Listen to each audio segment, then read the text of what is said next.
I'm super excited to have this conversation with you today. Let's go, buddy. Let's dive straight in. So, welcome to the Martin Talk Show. I'm really excited to hear about these shows that you're going to be taking to the Edinburgh Fringe Festival. Let's go, buddy. Cool. By the way, cool bobbleheads, dude. Well, yeah, you love the bobbleheads, the Yeah. Funko Pops. Yeah, I'm a geek at heart, really. You know, I actually have a Funko Pop. I'm tempted to run across my room and go grab it from JoJo's Bizarre Adventure. I just got I it. don't know that one. It's like the second most popular anime, I think. Oh, okay, So okay. check it out, my guy. I'm not that into anime. I never sort of kind of my era kind of missed that a little bit. I feel. Oh, cool. What a great way for you to brag that girls are into you, bro. Kind of, yeah, you know, like, I don't. This is me. I'm a geek. Like I might as well embrace it. I had a period of my life where I didn't, Yeah, but I've even gone back and collected my like toys from my childhood. Like I've got my Teenage Mutant Hero Turtles up there. yeah. Dude, they're probably worth something now. TMNT. Exact. Yeah, yeah, definitely. And yeah, the nostalgia thing. I love it. I enjoy it. What do you think, Martin? What do you think the most nerdy thing is about you? Because toys are pretty good, like Funko Pops and like childhood toys. Yeah. Those are pretty nerdy, but like, does it get nerdier? I think that's about the nerdiest thing. I think like that I'm not Okay, that's ashamed. fair. I'm That's not. manageable. Yeah, that I'm not ashamed. I'm not shamed by it. I'm not. Yeah, I no, don't you have to hide it. embrace it, dude. Yeah. What about you then? I feel like you've got some secrets to share here, then, Brendan. Yeah, well, hey, listen, we're not gonna do a total tell-all on the Martin show, this totally. But I will tell you this: I am pretty freaking nerdy. I think that so there's nerdy and there's geeky, right? Hmm. So I was Dungeons and Dragons live action role playing. Like I used to put on like an outfit and Nice. a Renaissance festival, go out into the woods and pretend I was a character and hit somebody with like a foam weapon and LARPing. They call that LARPing, don't they? LARPing. Yeah, live action Yeah, role yeah. playing. I totally did that. Cool. I was a LARPer from way back in the day. And you know what? It's fine. I'd It's love to fun. give it a go. I'd love to do that. I'd love to try that out. It was only last year that I played Dungeons and Dragons for the first time, What'd you and I think? did. Yeah, I enjoyed it. It's like it's me. It It's a felt like a blast. good. Yeah, I'm a creative. I like storytelling and playing games, and it's all about Storytelling, playing games, acting out a character, co-create. It's playing imagination, like with your friends, except you're an adult and there's rules. So it's yeah. not just, if you had a friend, everybody remembers when you were a kid, and you'd be like playing a game, and you'd be like, "Oh, I got a gun, like pew pew pew pew pew," and then your friend would be like, "No, I've got like armor on that protects me," and you're like, "This kid sucks. You can't do that. You get okay, then roll the dice if it's so good." And then we'll see because there's rules around it. It's exactly the same thing, man. Yeah, yeah. Except I prevents actually people from being that guy. I played it for the first time on the podcast. I had a few friends that would play What? it. Yeah, so we did it on the podcast. We did like an 8 hour session on the podcast That's of super playing, cool. and we Yeah, that's dressed very up. fun. We dressed up, and we Yeah, had yeah. So like you put on costumes and everything. yeah, That's a fun. we I put bet on that's a fun costumes, episode. and my mate built me this. I got to show you this. I got to show you. Hold on. Yeah, yeah. Here we go. So my friend, he made this for me, and it was like my character, and He he made 3D that? print. Yeah, he made that. He 3D printed it. As like I told him in advance, like what it was how I envisioned my character and his powers and his tools, and he turned up on the day with that, and I was like, this is so cool. This is Dude, this. 3D printing has changed the miniatures game. Oh my God. Yeah. It's totally So changed it. I've been in this for a long time, and since way before you could get a 3D printed anything, you had yeah. to go buy. I was playing Warhammer. I was playing. So this is like Warhammer is very popular in the UK, not Hmm. as popular in the United States. It is now. I mean, it's quite popular now, but like for a very long time, it was not. You'd have to go to a very specific hobby store where I grew up. I grew up in Detroit, Michigan.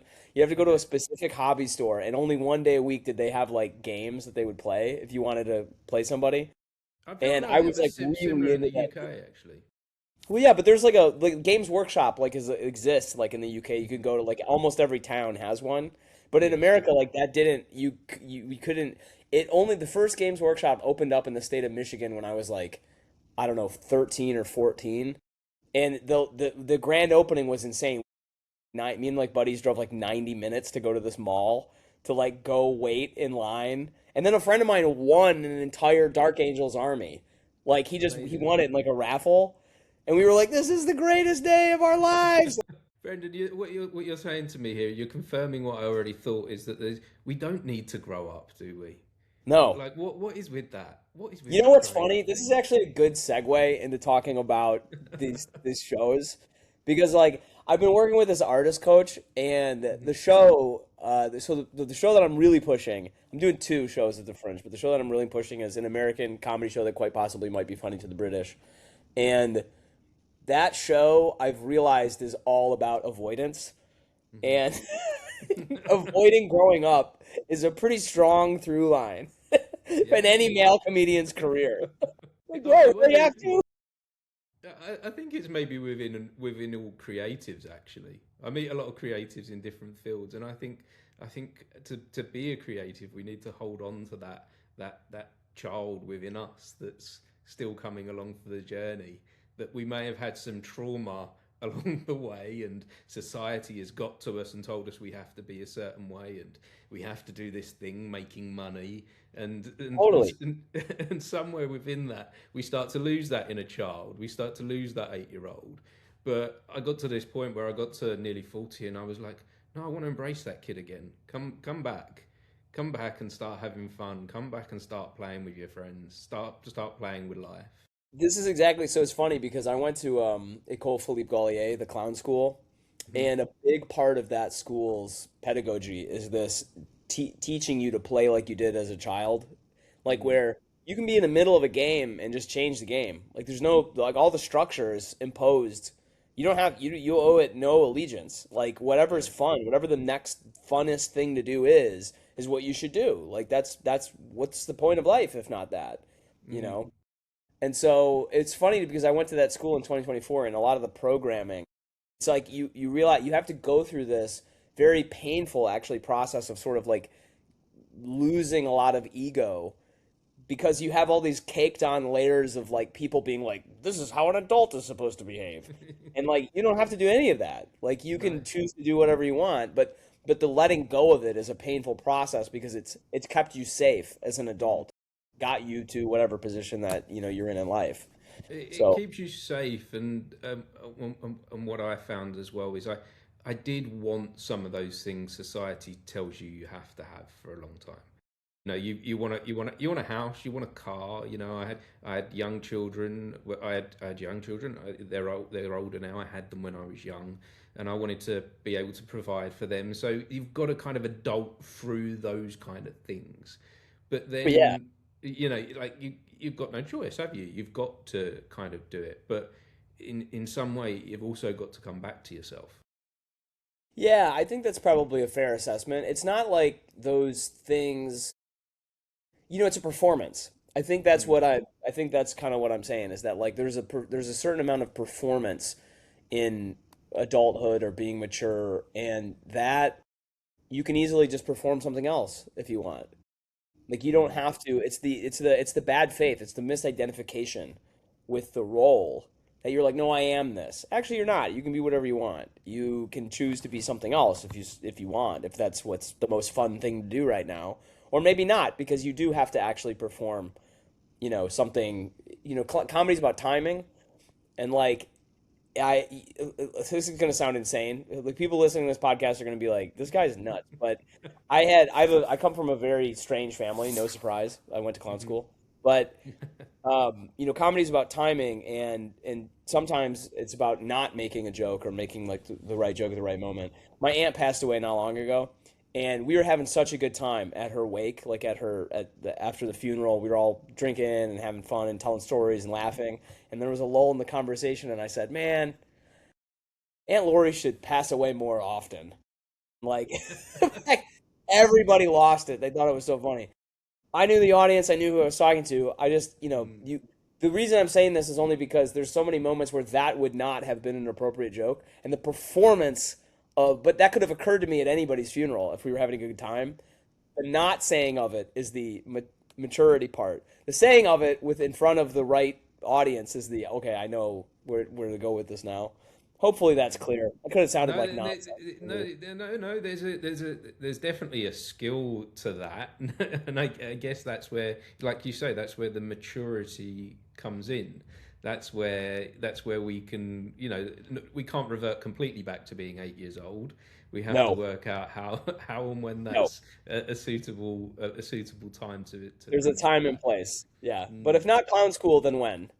Yeah, exactly. So, tell me a little bit more about clown school. What did that do for you? How did that change your perspective on not just performance, but it sounds to me like it changed your perspective on life. Well, how did you? Let me ask you this question: do you get a lot of Go for it. people? Do you get a lot of clown performers on this I on have this had a podcast? few. I have had Yeah, a yeah, few. Yes, yeah, yeah. Particularly like from last year at the Edinburgh Fringe. yeah. It's becoming more popular. Hmm. I know you had Liz Coyne, I think, on this podcast, who's Yes, a Liz Cohen. Yes. great friend. Yeah, she's Hmm. awesome. Very funny. Yeah, she She's a is. clown. Very funny. Yeah, she's coming to London in May, so I'm looking forward to seeing her She's show. great. Yeah, you should. Yeah. So everybody should see that show. Lizzie Hmm. Sunshine is a fantastic show. I've been doing in one form or another comedy since I was like 14. I'm 40. I turned 40 like a month ago, month and a half ago. And so I've been doing it for 26 years. Hmm. I when I was a child, like a little kid, I had two uncles who were stand-up comics, and I wanted to do stand-up comedy like my whole life. Literally, I was like a 6-year-old, and people would be like, "What do you want to be?" And other 6-year-olds are like, "An astronaut and a fireman." And then they get to me, and I'd be like, "A stand-up comic." Like it just didn't make. And people were like, "What? Who is this kid?" Is this coming from? Yeah, it was ridiculous. But I've been doing it for a long time. I started improv when I was 14. I started stand-up when I was 16. And I had a lot of experience. I did improv regularly for like 14 years. I've done stand up pretty regularly since I started, with a couple of gaps, but mostly pretty regularly. It's been pretty standard, regular parts of my life. And it's strange because I had sort of built up. How do I want to explain this? You are used to on stage if you do improv, or if you're an actor, or if you're a stand-up comic. You've got lines, you've got like a rhythm or like a heuristic. You've got a team to support you. There's a lot of things that are there. I mean, even if you're by yourself and you're doing stand-up, you have an act. You have jokes that you've rehearsed. You know these work. You've tried them out on stage. You know these work in front of different audiences. Clown is like go, just go. You Hmm. go. There's nothing. You don't have a rehearsed script. There's nobody supporting you. You have to be in connection with the audience. And the ego is what gets in the way of people connecting with you as a clown, if that makes sense. Like Yes. your ego, your desire to have the crowd see you in a certain way is actually getting in the way of them seeing the authentic part of you that is hilarious. Hmm. And your fear of having the crowd, or at least my fear, I should say, my fear of having the crowd laugh at me, not Hmm. like I'm leading you. Look at me being a great leader, taking you to where I want you to laugh. They're like, no, you're an idiot. Like you are stupid, and we are laughing at you. And that was hard for me. That was really Hmm. difficult for me. I'm still not sure if I'm, advanced enough as a performer to really be beyond it, but like it was that was a big challenge for sure. I guess it takes time to feel like you're okay within that space. It sounds pretty scary to me. I don't think you can ever be, this might be really cavalier, but like I don't think you can ever be fully okay in that space. I think the difference is that you get used to the feeling of danger and the feeling of like, I don't know how this is gonna go. And then just like venturing something and being fully open as a performer to be like, maybe, do you like this? And then if they Hmm. like it, you can go with it. And if they don't like it, you experience whatever emotions come along with that and are still sensitive and present to the audience. Because it's funny, the best moments come out of clown when someone is being authentically an idiot. Like deep down, your fears of like, oh my God, I'm stupid, they're gonna hate me, I'm gonna do something idiotic and just ruin this performance, and like that's where clown comes from. That is Hmm. like the best. So I think that the difficulty and the thing that was life changing for me for going to Gaulier was like accessing that part and being like, I'm just gonna let it go. Like I'm gonna take my anxieties as a performer and like build my entire like no, let's just go there. It's going to be dangerous.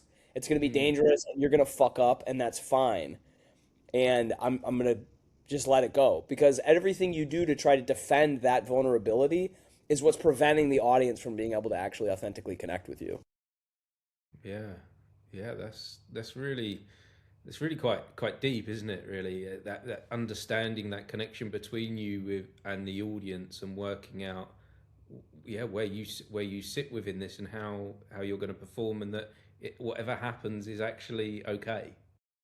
Yeah, like you're gonna be fine. And Mm, in fact, like the beauty comes from going through the fear into a place where the audience is authentically connected with you as a performer, and the relief of you as the subject, as the performer, comes from going, oh, I, in my deepest, darkest, scariest place, where I thought I had ruined everything, hmm. that's where the audience actually wants to meet me. That's where I am most supported when I'm most open to this. Mm. If I don't go anywhere and I don't run away and I don't try to hide, Do you like have any all. idea why that is? Why the audience connect with that? I think there's a part of it that's sort of magical in a way. I mean, like, I think a Hmm. part of it is just kind of unexplainable, but I think part of it is like people have empathy and people have a deep Mm. amount of empathy and want to access joy and see success in a performance that they're watching. And they'll go on a ride with you, like, as long as you're taking them somewhere and as long as you know, trust them and trust yourself and trust whatever's inside of you to take them somewhere. Mm.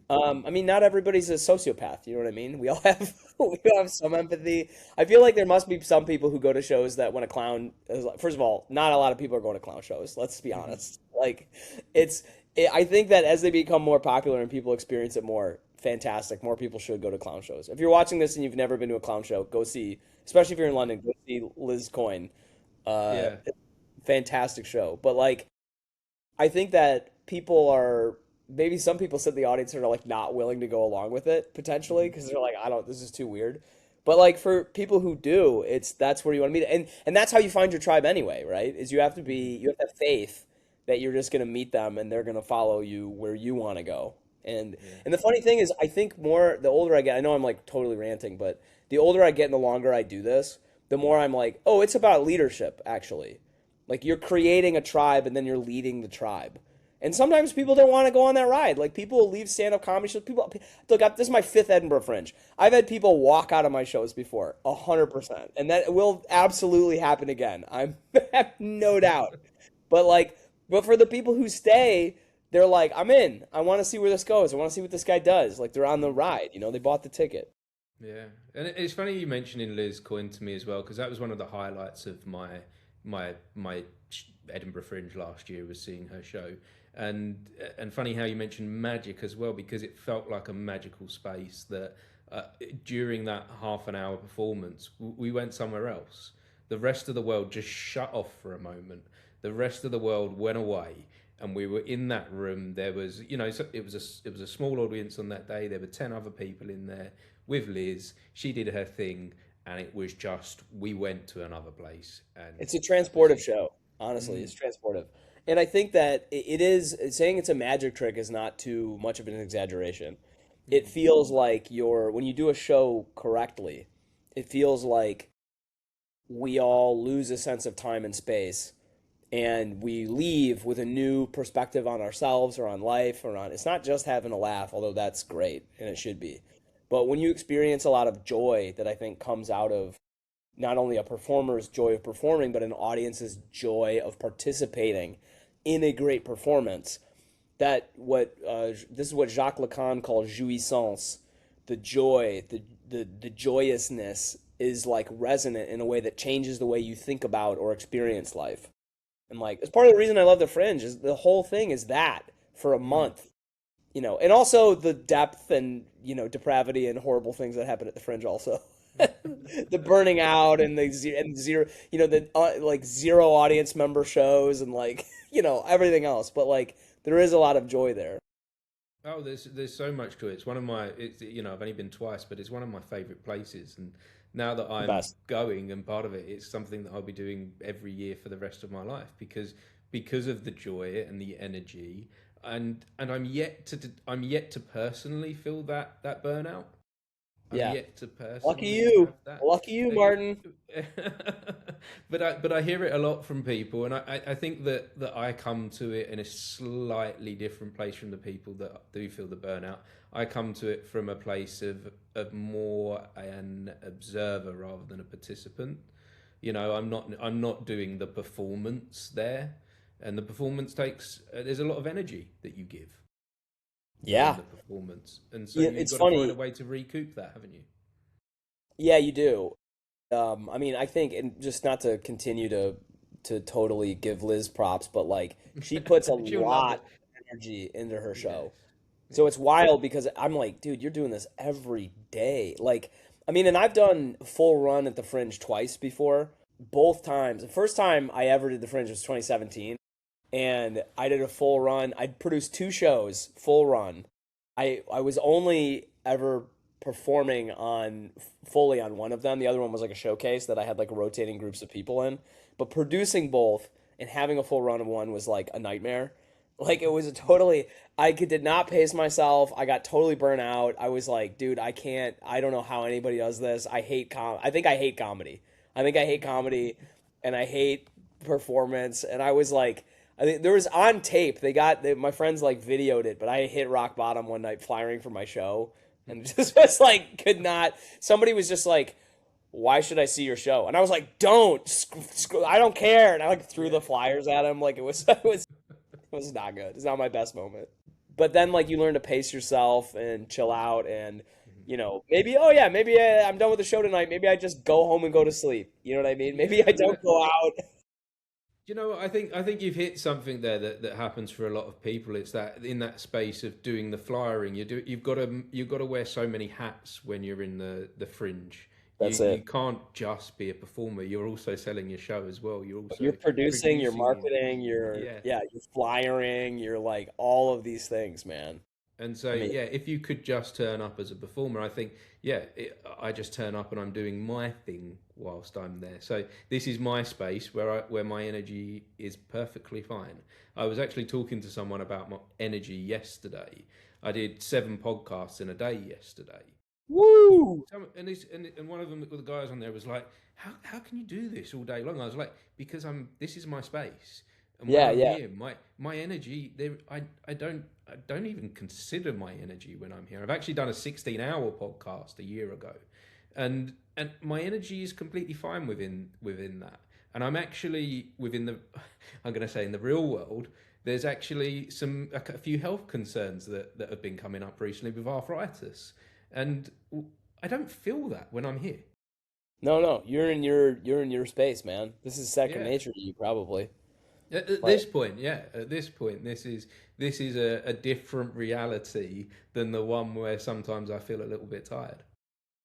dude, I mean, lucky you to have to find that. I feel like because the difficulty with stage performance also is like just how much work goes into around just getting this opportunity to get on stage and like do that.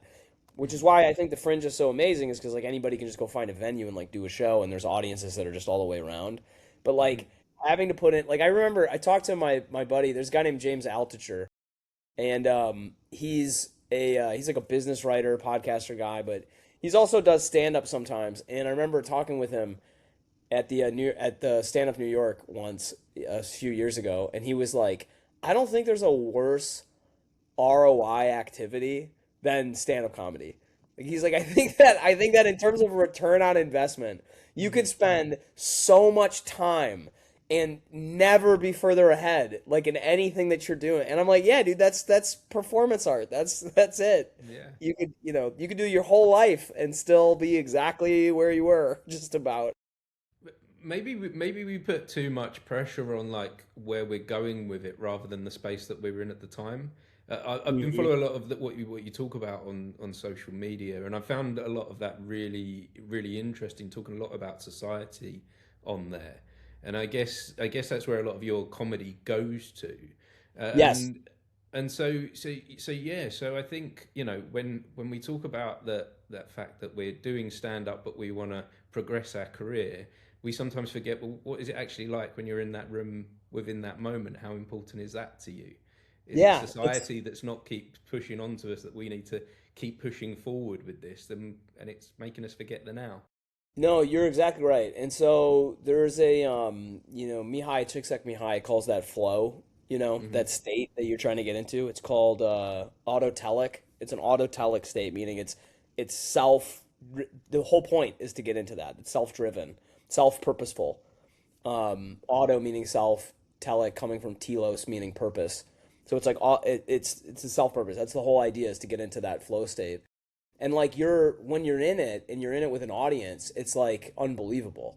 And it isn't about money, and it isn't about the journey and all this stuff. Ethan Hawke said something I've been trying to think of a lot lately, which is, he's like, when I decided to become, I mean, that dude's an artist and I love that guy, Yeah, but yeah, he yeah. was like, when I decided to become an actor, I decided on this pathway. I didn't know where it was going to lead, but I knew I would just do anything to do this, and I'm going to give it up to focus on this.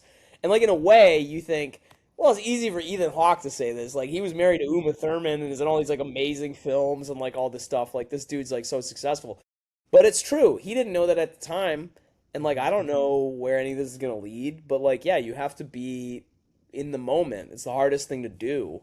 Hmm. And it's hard. It's easy to want to escape when it gets uncomfortable. And not to draw it all the way back to clown and to clown school, but like, that was a big revelation for me, which was like, oh, I'm trying to get out of this moment.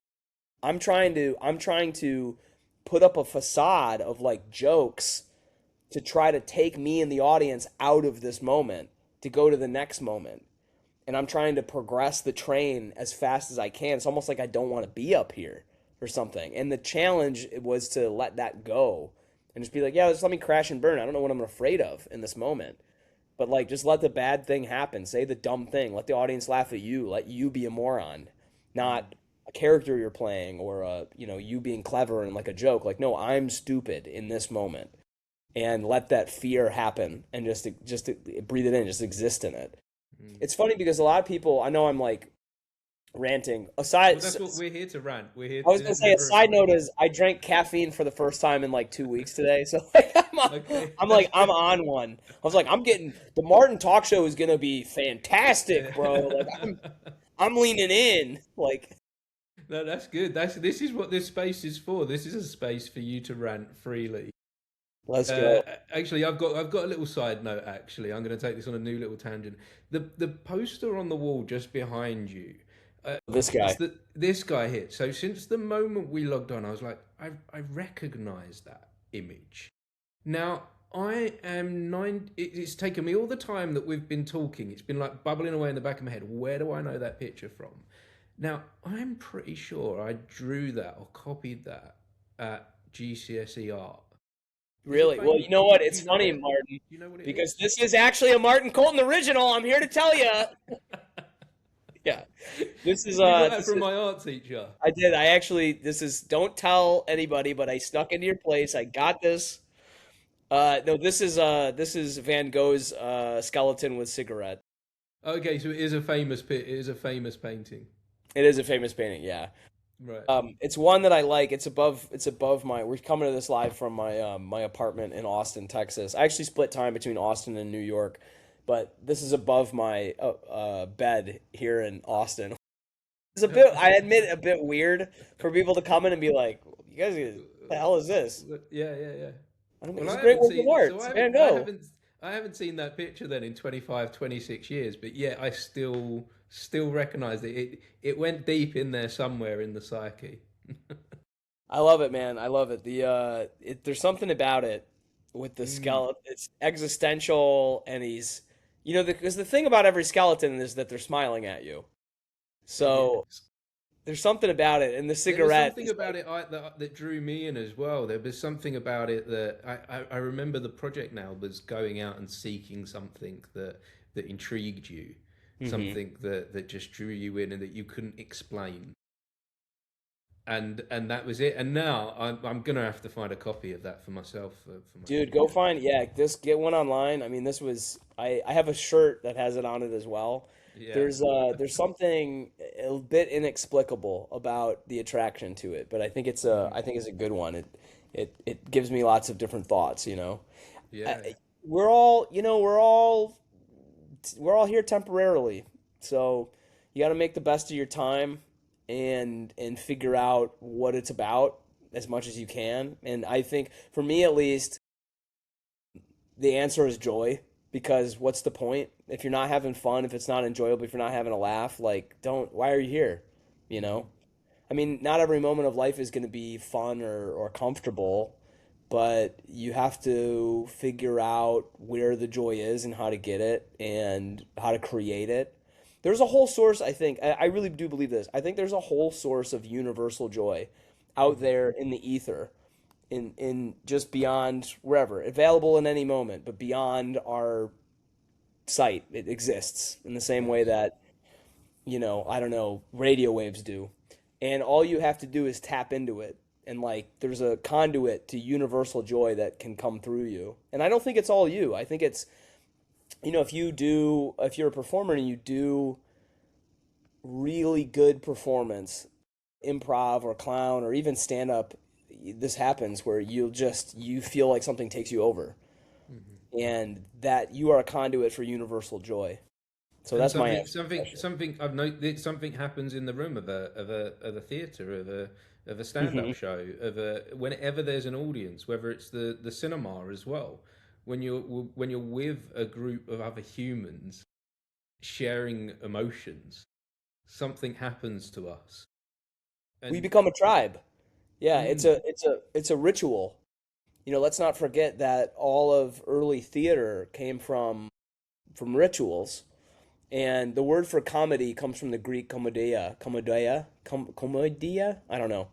You got to have Liz Coyne, who's Greek, on here again, and she can answer that question for you. But it's pronounced, I think, komedia, and it was a procession that was meant to. It was like a ritual procession that was meant to invoke feelings of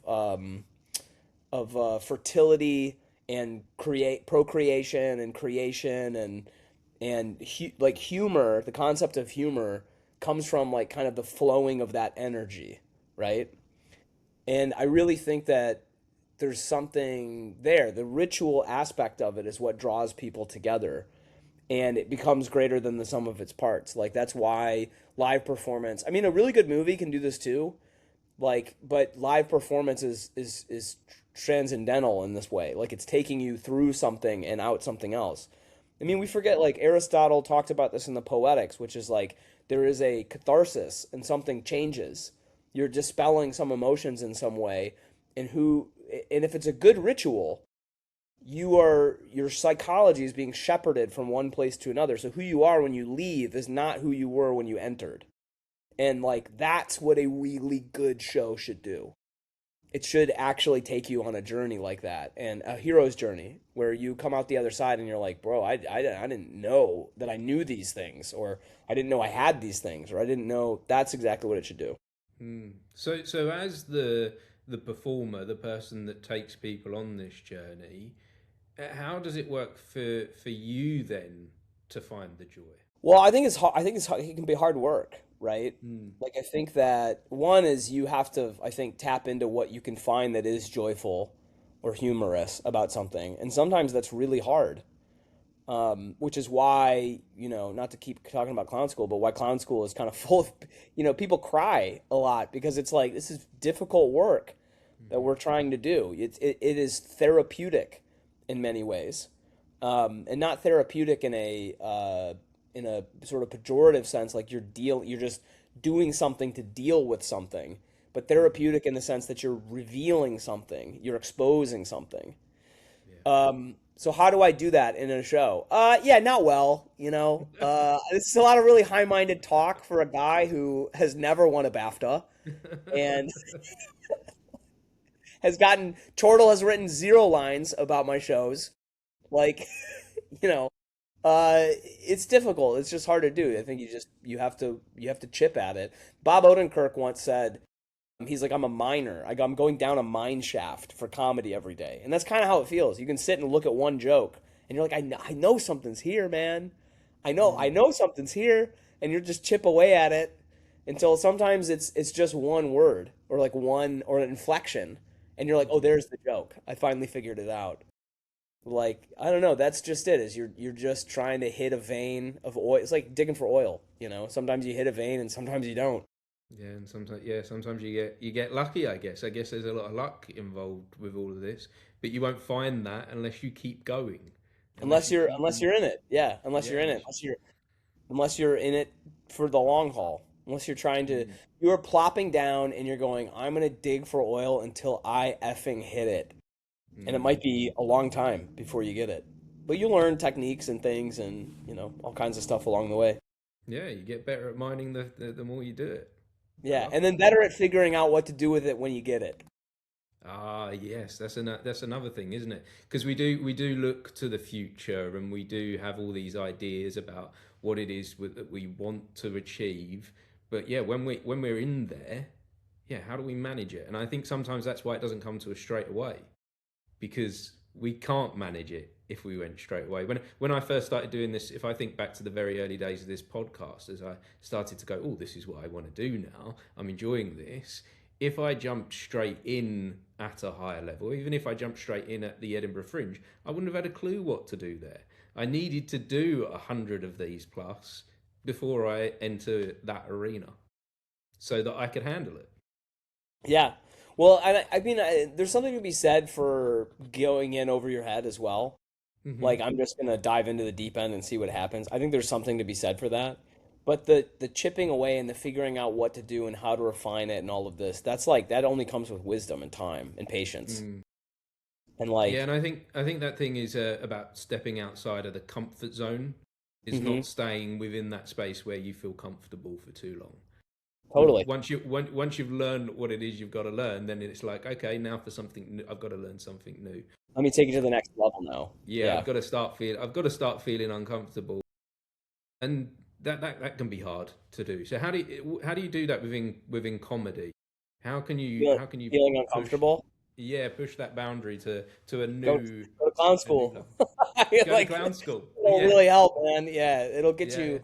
it'll get you. I mean, do something to challenge yourself as a performer. Write material that you're uncomfortable with, or that you don't think will work, or that you think is vulnerable. Mm, Like, write material that makes you feel embarrassed to say it. mhm. Like, write material that truly challenges a crowd to like you. I mean, Bill Burr would do this. He would start with a joke or a punch that he knew would alienate the audience, and then he would try to win them back over the rest of the bit. Like, how do I start with something that's polemic enough that I'm going to alienate some of the audience only to try to win them back? You know, these kinds of challenges I think are really useful. I sometimes have, do a challenge with my buddies where we'll come up with a punchline and then we'll go, what's a setup to make this punchline funny? And somebody said this recently to me. They were like, I really think a joke would be funny if the punchline was affogato. You know what an affogato is? No, no, no. Go on. Affogato, this is such a tiny, this is like a really pinkies up, stupid like joke. But an affogato is when somebody takes ice cream and they put espresso in it, right? Okay, yeah, yeah. And I immediately shot back. What does an Italian barista say when he accidentally puts shots of espresso in ice cream? Affogato. It's stupid. But like, reverse engineering it Mm, or all of that stuff is like helpful to chip yeah, away at trying to figure it out. yeah. So I want to go back now to I touched on your social media and what you do on there, and your social media touches on a lot of political and societal things. Is that where your comedy tends to go to as well? With this show, an American comedy show, are you going to be talking a lot about the state of America? The state of the states. The Yeah. state of the states, the state of Yeah. and from here, sitting in the UK for a long time, I think a lot of us look at the United States, and it's changed recently, but for a long time, I'd look at what's going on in the United States and think satire is dead. It's become real. Yeah. It- Yes. and and and with just a lot of like you'd look at stuff with just a lot of shock and awe and just be like, what? What now? Whereas now it's just become the daily. It's just become the daily norm that there is no shock or awe anymore. It's just that this is the way We've the become world numb to is it. now. Yeah, Mm. And we've that's become numb to it and habituated to it, which are each of them a horrific tragedy in themselves. I mean, it's mm, horrifying. What did Martin Heidegger said that the two dominant moods of the modern world were boredom and horror, and I think that both of those are equally true to exist in the United States. I wrote, you know what? It's funny, man, because Winston Churchill once said that the United States will always make the right choice after exhausting all other options. And I feel like we are speed running that right now. Like, how fast can we try to destroy? It's like we looked at the British Empire and we were like, they declined over like a 150-year period of time. We can mhm. do this in 18 months. Like, just give us a little American ingenuity and we'll figure out how to destroy our own country. Like, Yeah. it's absolutely ridiculous. Yeah, I rant a lot on social media. It's funny to me because sometimes people come and see me do stand up for my social media and they're like, Mhm. you didn't do too much political stuff." I'm like, "Yeah, no, I like fart and dick jokes just like every other comic, dude. Like I just don't talk. I just don't find them intellectually interesting to share on social media." No. But like, yeah, I definitely have a real axe to grind. I think I know I'm quoting like a million people, but Whitney Cummings once said that comedians are obsessed with justice. And I think that I grew up in a family that had a real strong sense of justice, where it was like people deserved some things, and when they did get them or didn't get them, that was a problem. Like there was a disconnect, a dissonance in the universe that needed to be rectified. Mhm. And comedians, I think, are kind of obsessed with that in a way. And is And that why comedians are being shut down? Is that why comedians are being silenced in the US? yeah, I think so. I mean, look, the first victim of fascism is the truth. And let's let me pull no punches. Hopefully you release this. Hopefully you release this, and I Oh, I can still really. get back into the United States. But Yeah, like, well, that's true. We've heard that from if I want to visit the United States, I have to share all my social media. So I yeah, don't know that I'll be it's allowed in. that's fascism. There is a I mean, let me mince no words. It's Donald Trump wants to be a dictator. I mean, he wants to be one. He's acting like one. Only, let me tell you what, this past week has actually been rather uh I don't even know what the right word is. He's lost in court a bunch this week, Trump. Mhm. He got so mad. For the first time in 150 years, a US president went to the Supreme Court to observe the oral arguments being made, and Mhm. his solicitor general lost like bad. Like all nine justices were like, you brought this guy? Like this was your argument? Bro, go home." Like it was not good. He did not do well. And Trump was so mad he left. He kicked off. He's a child, dude. I'm trying not to curse. He's a baby. He's a because he is. He actually is. He's a narcissist. He was probably, sadly abused as a child, probably physically and verbally by his dad. And, his dad was a total tyrant. And he has a crystallized sense of self that was formed probably when he was a child, and he hasn't advanced from that. I really believe that. He's a clinical narcissist, and he has all the classic traits. He's terrible with money. He's self-aggrandizing. He compared himself to Jesus this weekend over the Good Friday address yesterday, publicly. So you'll know whenever this is released, you'll know when this interview was. And it's nuts. Like, and I have family members, truthfully, who think this guy is like divinely ordained. Like Mhm. this is gonna How do mortify. we? This is quite important what you're touching on here because I wonder a lot how we help those that see things in a certain way and won't switch their thinking because they've said so long that this guy is good that Yes. that belief has become so part of them that they're not willing to listen to anything. I know people that have he's reaffirmed what they already believed. So Hmm. he has a that person and them have become one. And so to break that would be breaking their own ego and their own myths within themselves at this point. So Yeah, how do we help people think differently? yeah. So what you're describing is the fusing of self. This is an actual psychological term that occurs when people are in cults, right? Hmm. So they don't see their own because they are I actually believe this is true, and it's sad. Hmm.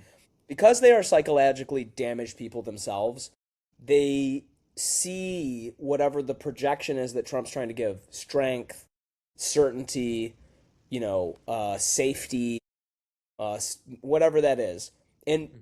you and me, who are reasonable people who have developed a normal sense of self in our lives, can see through it. We're like, this guy's so full of crap. Like, who's going to trust this guy?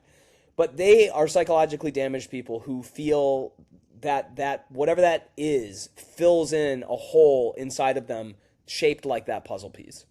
Hmm. And there's unfortunately no good way to get them over. I think that what we have to do is to try to continue to be, I think, militantly anti-fascist. Hmm. Show up. I mean, there's a reason why the city of Minnesota, pardon me, Minneapolis in Minnesota won the Nobel Peace Prize this year.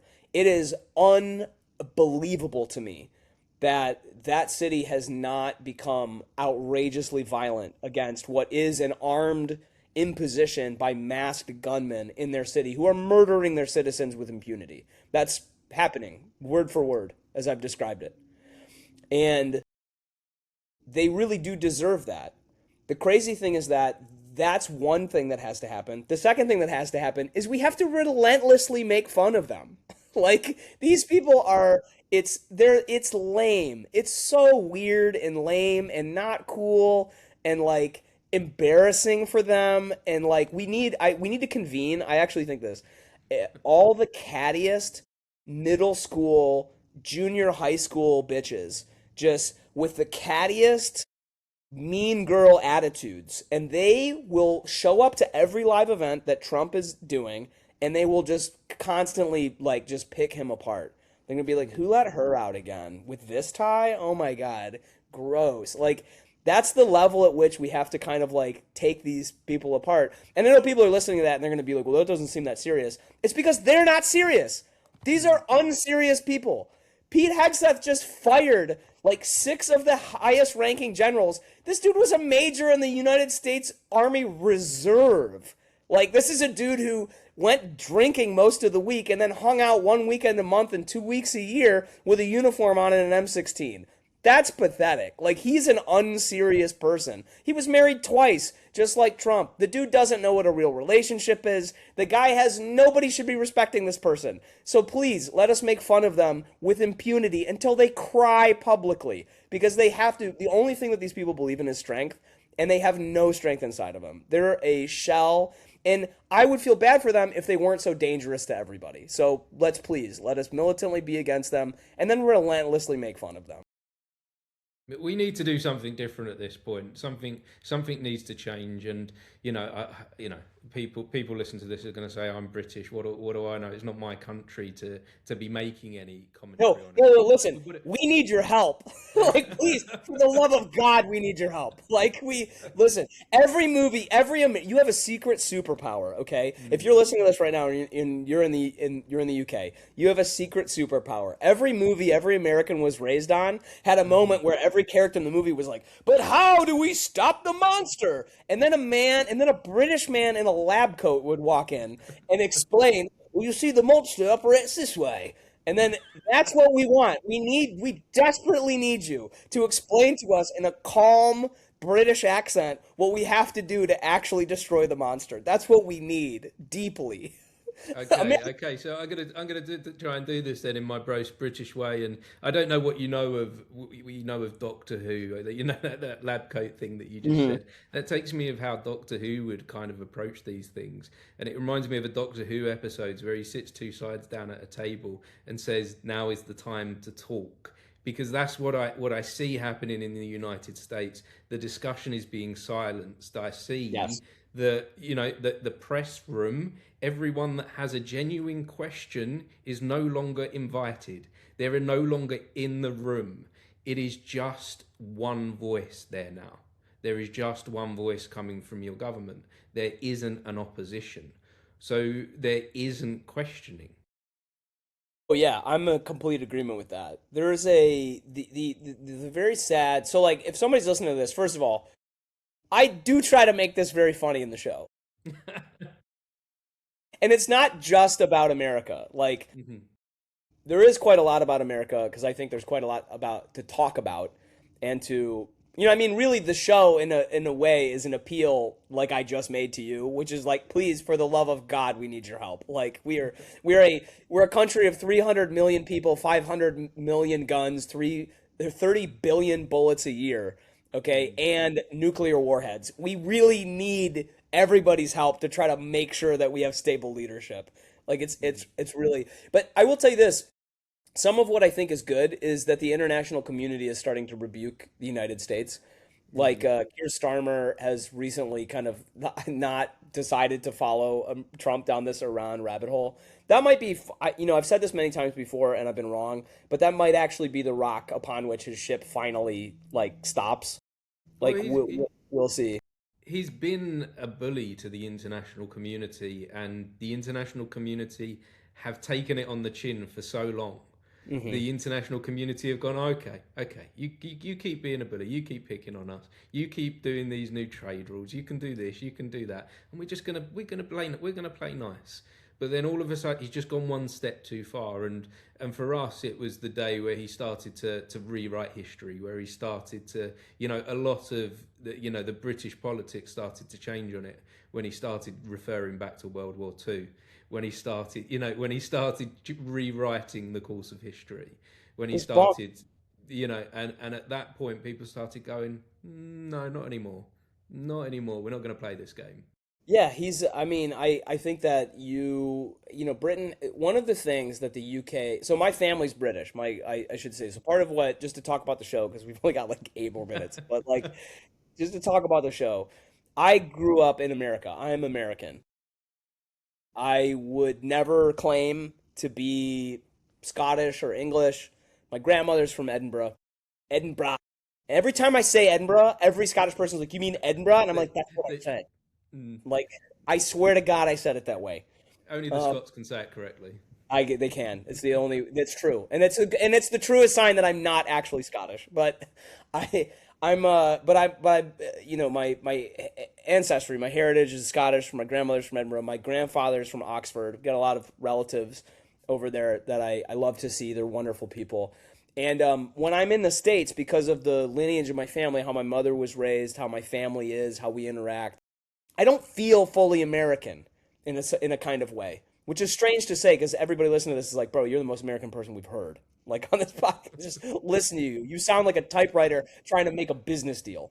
Like I understand how I sound and how I come off, but I don't feel fully American because we weren't. It was like when people are say like, well, Americans should really feel guilty about I don't know, slavery. And I'm like, well, none of my family was here during that amount of time. Like we were, we came over like 2 generations ago. Like I wasn't here for that. But I get it. You know what I mean? But then when I'm in the UK, I feel overwhelmingly and obviously American, like grotesquely American to everybody around me. But it's funny because it's almost like I don't even know how to describe it. It's almost like everybody has like an anti-nationalist sentiment against Americans Hmm. generally, but then like I'm a good one. Like they're like people will be like, no, no, you're okay. Like no, your country's full of like psychos and idiots, but like you're one of the good ones. And I'm like, yeah, dude, I do. Yeah, Give me but time and space and enough breathing room to share my opinions, and I'm sure I'll say something unpalatable to somebody in this room. Like it's well, it's one of bon- I'm going to take this back to Edinburgh now, back to the Scots, and one of the senses that I got there was a breakdown of nationalities, a breakdown of the borders. When you come into a space like that, everyone becomes one, and we all have different feelings and opinions and that. But we all, when you go into something like that, so we all just become part of the human race. And I guess that's why it is actually okay for me as a Brit to have an opinion on what's happening in the United States, because we're all the same. We're all on the same planet. We Listen, may have these made up flags, and we may have these made up borders, but we share one rock. but listen, if justice is true and it exists, it must be true for everyone everywhere, right? Hmm. What it's wrong. It was always wrong. So this is interesting. And I know I'm saying all kinds of heavy stuff on the pod, but like it was always wrong for slavery to have existed in the United States.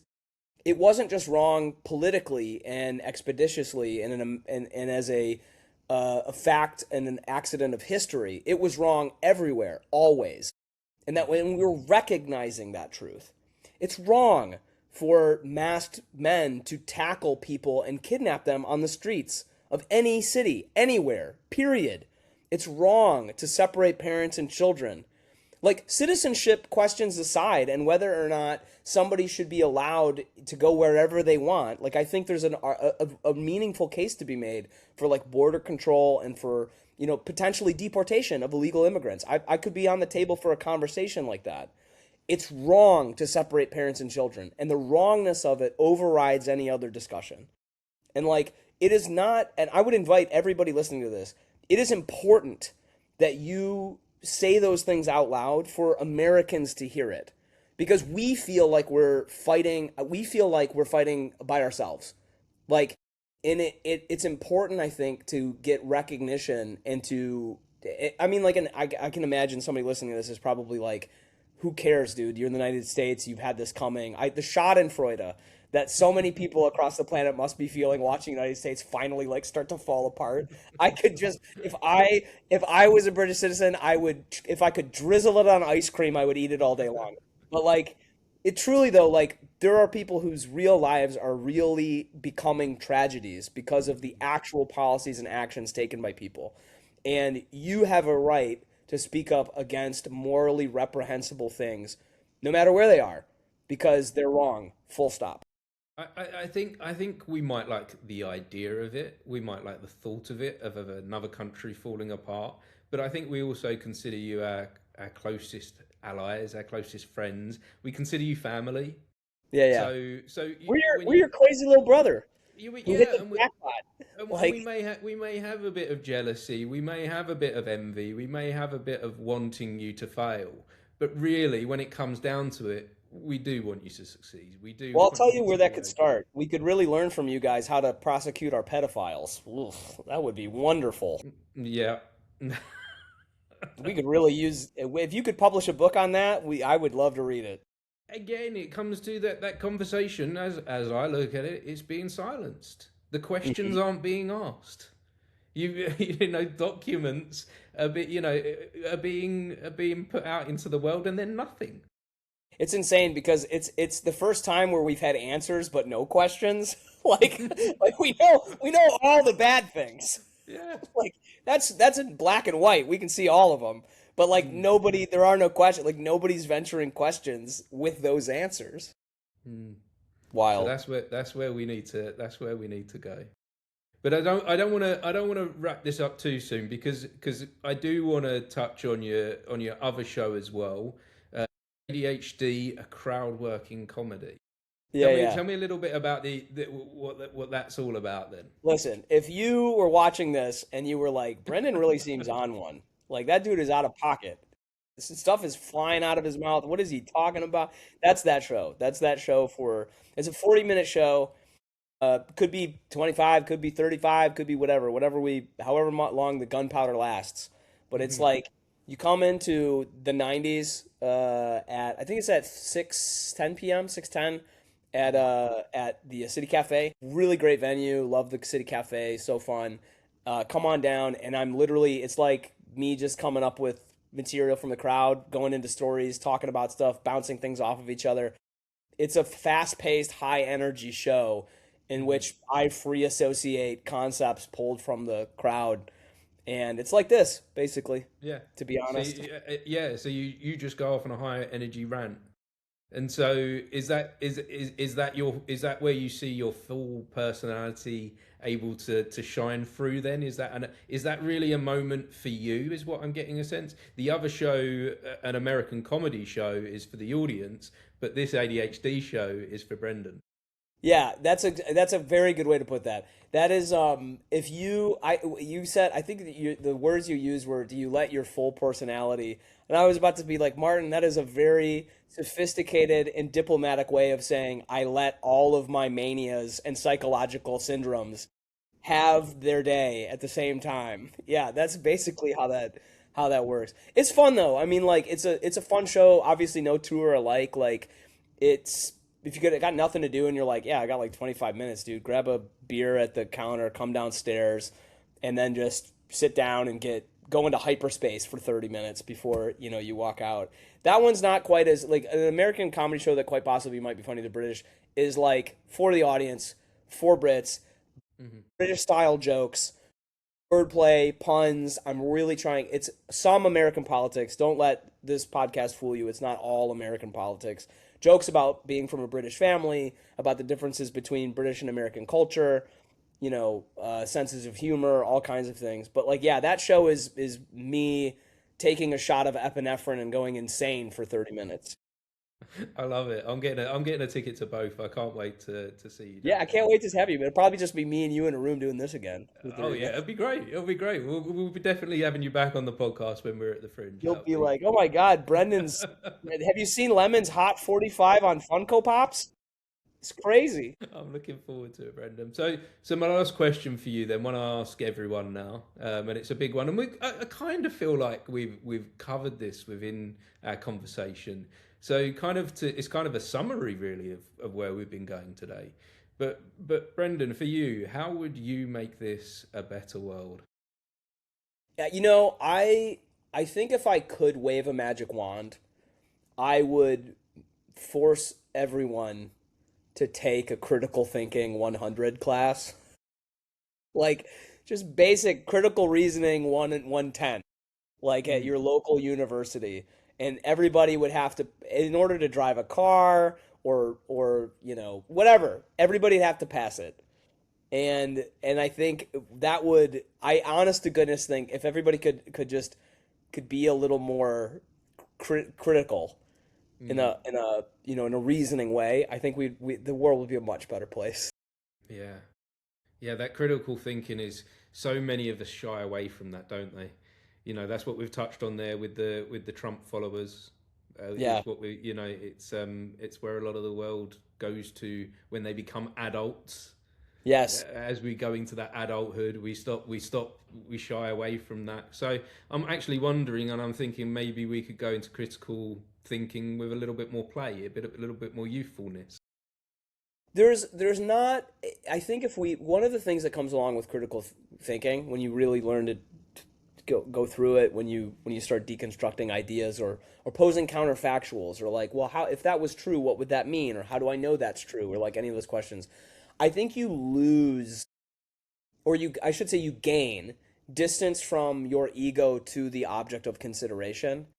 So like I don't need a politician to be a big, strong, safe guy in order for me to feel okay. I've realized that those two things have nothing to do with each other. Obviously, a lot of people have not realized that. A lot of people are not realizing it. They're not realizing it. Nobody knows. Everybody thinks Trump is great. Anyway, I'm so sorry. I just had an aneurysm. So I think a lot of people, every time I hear myself say it now, if I say like a lot of people, I'm like, a lot of people. People are saying it. They're all saying it. Anyway, if you get some distance, I think critical thinking allows you to not be so personally invested emotionally in any given thing. And I think that would actually be very helpful for everyone. Beautiful. Well, thank you so much for sharing. This has been such a wonderful conversation. I've enjoyed this so much. What It's a been great. what a very British way of saying this was the most bizarre conversation of the Oh, 16 hours of podcasting you've had in the last 2 days. no, I love it. I love it. It's been amazing, and I'm so looking forward to seeing you at the Edinburgh Fringe. Let's Dude, let's be Martin, sure to catch up. You're great, man. I appreciate it. Honestly, dude. Thank you for the opportunity. I'm really glad that we could platform Liz Coin here today Of and give course, her. yes. Yeah, we'll have to both send this episode to her and It's so say good. she's got a free plug. She's got a Yeah, free yeah. plug. Tag her in it when you post it. Tag her in the comments. Yeah, go see Lizzie Sunshine. Yeah. Oh man, appreciate you very much, Martin. Thank you for the time. Appreciate you too. And if anyone has been watching or listening to this conversation, we also appreciate you. Thank you. Thank you. Bye-bye. Bye.